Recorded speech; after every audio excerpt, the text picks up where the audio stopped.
Namaste, welcome and aloha. Welcome to Canto 1 of the Srimad-Bhagavatam titled Creation. The foundation of Śrīmad-Bhāgavatam. This first canto serves as the foundational introduction to the entire Bhagavatam.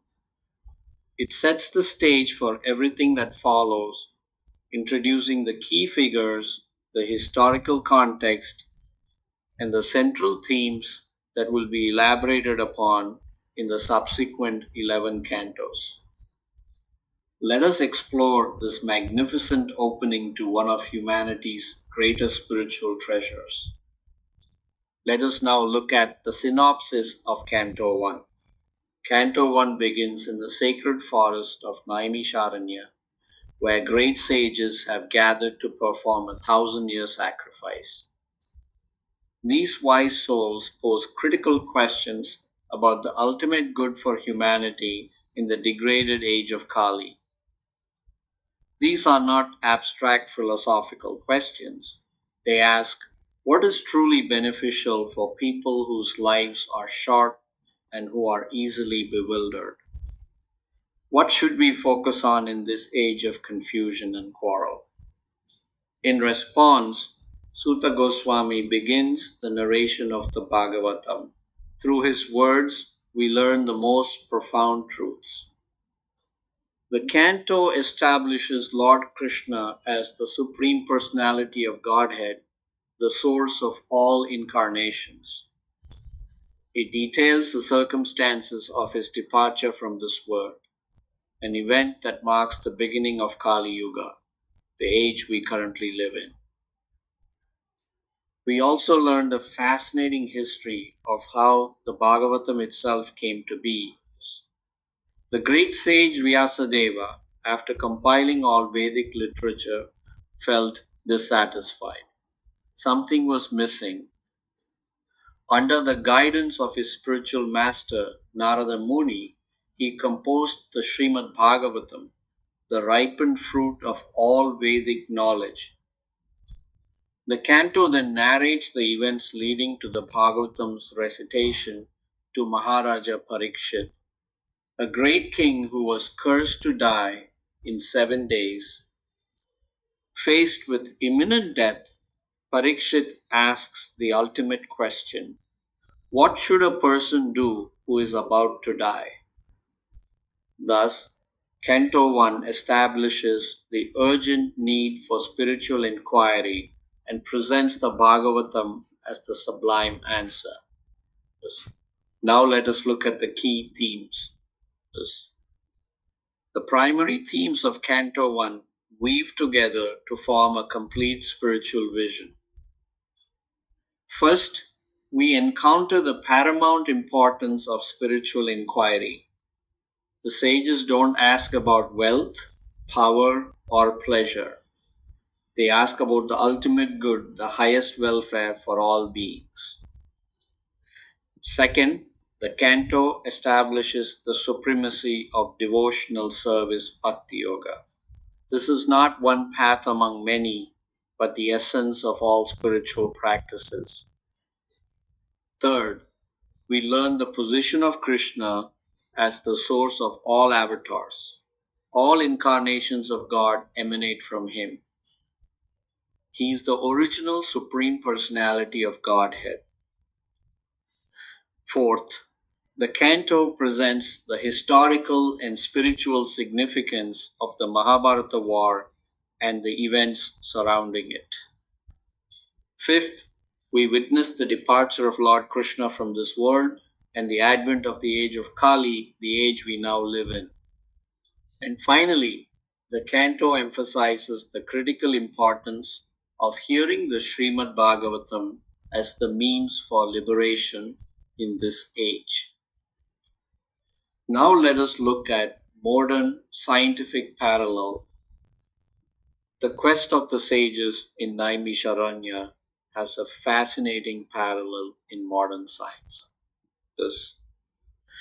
These ancient sages sought a single unifying principle for the well-being of humanity: one practice, one truth, one solution that could address all problems. Similarly, modern physicists seek what they call a grand unified theory, or a theory of everything. They want a single theoretical framework that can explain all the fundamental forces of nature, gravity, electromagnetism, and the nuclear forces. Just as scientists seek to unify our understanding of the physical universe, the sages sought to unify our understanding of spiritual life, and they found it.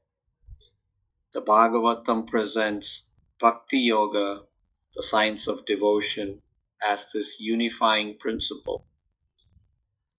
It offers a holistic and comprehensive approach to life that integrates the physical, mental, and spiritual dimensions of our existence.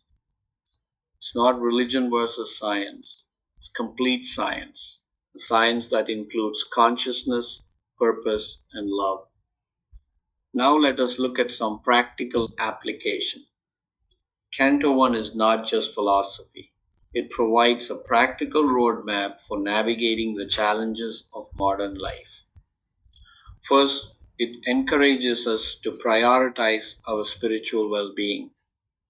In a world that constantly demands our attention for trivial matters, we must dedicate time for hearing and reading spiritual literature like the Śrīmad-Bhāgavatam. Second, the Canto teaches the importance of seeking guidance from authentic spiritual teachers. We cannot navigate the spiritual path alone. We need the wisdom of those who have traveled it before us. Third, it emphasizes the value of spiritual community, associating with like-minded individuals who can support our spiritual journey. In the Canto, we see the sages gathering together. This association is crucial. Fourth, the Canto inspires us to live a life of purpose and integrity, even in the midst of a materialistic and often chaotic world. By applying these teachings, we can cultivate inner peace, clarity, and a deep sense of connection with the divine. The practice is simple but profound. Read the Bhagavatam, live with integrity, serve with love for young people. Canto 1 speaks powerfully to young people. It's a call to action, a call to not get lost in the superficial allure of modern culture, social media, consumerism, the endless pursuit of pleasure that never satisfies.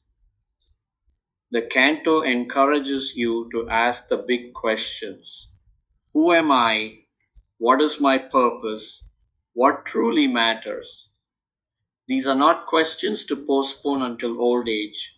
These are questions for now. The stories in this canto present inspiring heroes. Arjuna, the great warrior who fought for Dharma. Parikshit, the king who faced death with courage and used his final days for spiritual perfection. These heroes inspire courage and integrity. They show that a meaningful life is possible, a life of purpose, not just pleasure. The teachings of Narada and Vyasa provide a timeless guide for living. Not rules imposed from outside, but wisdom that resonates with the deepest part of your being. This canto teaches that your youth is a precious opportunity. It's the time to build a strong spiritual foundation that will serve you throughout your life. Don't waste it. Use your energy, your intelligence, your idealism in the service of something eternal. For the older generation. For the older generation, Canto 1 carries a different but equally important message. It's a powerful reminder of the urgency of spiritual life. The example of Maharaja Pariksit is central here. He had only 7 days to live. 7 days to prepare for the most important moment of his existence, the moment of death. Did he panic? Did he despair? No. He used those 7 days perfectly. He heard the Śrīmad-Bhāgavatam from Shukadeva Goswami and achieved complete liberation. This highlights a crucial truth. It's not about how much time we have, it's about how we use the time we have. The canto encourages the older generation to make the most of your remaining years. This is not a time for regret or resignation. This is a time for spiritual intensity. Share your wisdom and experience with the younger generation, just as the sages of Naimisharanya sought to benefit all of humanity. Deepen your spiritual practice.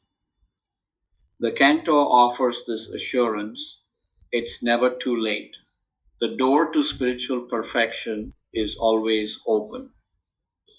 Prepare for the ultimate journey of life with courage and faith. Make your final years your finest years. Canto 1 structure. Let us briefly review the structure of Canto 1. The canto consists of 19 chapters with a total of 803 verses. The chapters progress logically, building upon each other. Chapters 1 through 10 establish the foundation, the questions of the sages, the nature of divinity and divine service, Krishna as the source of all incarnations, the appearance of Narada, his instructions on the Bhagavatam, the conversation between Narada and Vyas, and the events surrounding the Mahabharata war. Chapters 11 through 19 bring us to the main narrative: Krishna's entrance into Dwaraka, the birth of Emperor Parikshit, the disappearance of Lord Krishna, the retirement of the Pandavas, Parikshit's encounter with the age of Kali, his curse by a Brahmana boy, and finally, the appearance of Shukadeva Goswami, who will speak the Bhagavatam. Each chapter is a treasure. Each verse is a jewel. Canto 1 of the Śrīmad-Bhāgavatam is titled Creation, and indeed it creates the foundation for everything that follows. It creates understanding, it creates inspiration, it creates urgency. Most importantly, it creates hope. Hope that in this age of confusion and darkness, there is a clear path to light and love. This is not just ancient wisdom, this is timeless wisdom for modern times. But it all begins here in Canto 1, with questions, with urgency, and with the promise that the answers we seek are within reach. Thank you, Namaste, and Mahalo for joining me in this exploration of Canto 1, Creation. Next, we will start with overview of Chapter 1 of First Canto, followed by each verse of Chapter 1 of Canto 1.